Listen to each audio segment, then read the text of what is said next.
যেখানে জামায়াত ও শিবিরের welfare politics বা জনকল্যাণমূলক রাজনীতি যা নতুন বার্তা দিচ্ছে দেশবাসীকে। আজ বিশ্লেষণ করব কিভাবে কল্যাণকর রাষ্ট্র বাস্তবায়ন করছে জামাত ইসলাম। 2026 সালের প্রথম রমজানের এক বড় চমক দেখালো জামাত ইসলাম শিবির, যেখানে প্রথাগত রাজনৈতিক দলগুলোর ফোকাস থাকে বিলাসবহুল 5 স্টার হোটেলের ইফতার পার্টিতে আর কূটনৈতিকদের খুশি করার দিকে।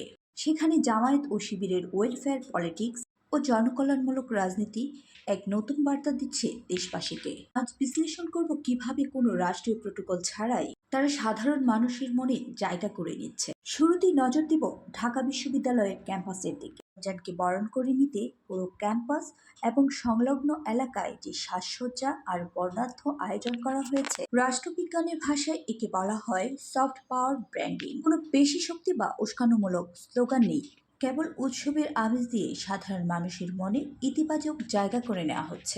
সবচেয়ে বড় চমক ছিল শিক্ষার্থী, সাধারণ মানুষ ও রিকশা চালকদের জন্য উন্মুক্ত ইফতারের আয়োজন। আকাশছোঁয়া দ্রব্যমূল্যের বাজারে সাধারণ মানুষের জন্য যেখানে ইফতার জোগাড় করা যুদ্ধের মতো, ঠিক সেখানেই ইল করেছে শিবিরের ওয়েলফেয়ার উইং। কোনো লিফলেট বা বক্তৃতা ছাড়াই তারা ক্ষুধার্ত মানুষের পাশে দাঁড়িয়ে যে আত্মিক সম্পর্ক তৈরি করেছে, তা যে কোনো রাজনৈতিক ভাষণের চেয়ে হাজার গুণ শক্তিশালী। শুধু ছাত্র শিবির নয়, জামাত ইসলামের মূল দলও বড় পরিসরে এবার দেশ জুড়ে বিশাল পরিসরে মাঠে নেমেছে। তারা সমাজের ছিন্নমূল ও সবচেয়ে দারিদ্র আর ক্ষুধার্ত পরিবারগুলোকে টার্গেট করে পুরো রমজান মাসে ত্রাণ সামগ্রী পৌঁছে দিচ্ছে। পলিটিক্যাল ইকোনমির ভাষায় একে বলা হয় মাইক্রো লেভেল ওয়েলফেয়ার। যখন একটি পরিবার নিশ্চিত হয় যে আগামী 30 দিন তাদের খাবারের কোনো চিন্তা নেই, তখন সেই সংগঠনের উপর তাদের এক নিশ্চিত আনুগত্য তৈরি হয়। যদি মানুষের মৌলিক চাহিদা পূরণ করা যায়, তবে তারা ক্ষমতায় গেলে প্রকৃত কল্যাণ রাষ্ট্র গঠন করতে পারবে। আকাশের দিকে তাকিয়ে হাঁটলে মাটির পাথর চোখে পড়ে না। আমাদের দেশের অধিকাংশ নেতা যখন এলিট শ্রেণীর দিকে তাকিয়ে রাজনীতি করে, তখন মাটির মানুষের দিকে তাকিয়ে এক নতুন বার্তা দিলেন জামাতে ইসলাম শিবির। এবারের রমজানের সবচেয়ে বড় রাজনৈতিক ও মনস্তান্ত্রিক মুক্তি দিয়েছেন স্বয়ং জামাতের আমির ডক্টর শফিকুর রহমান।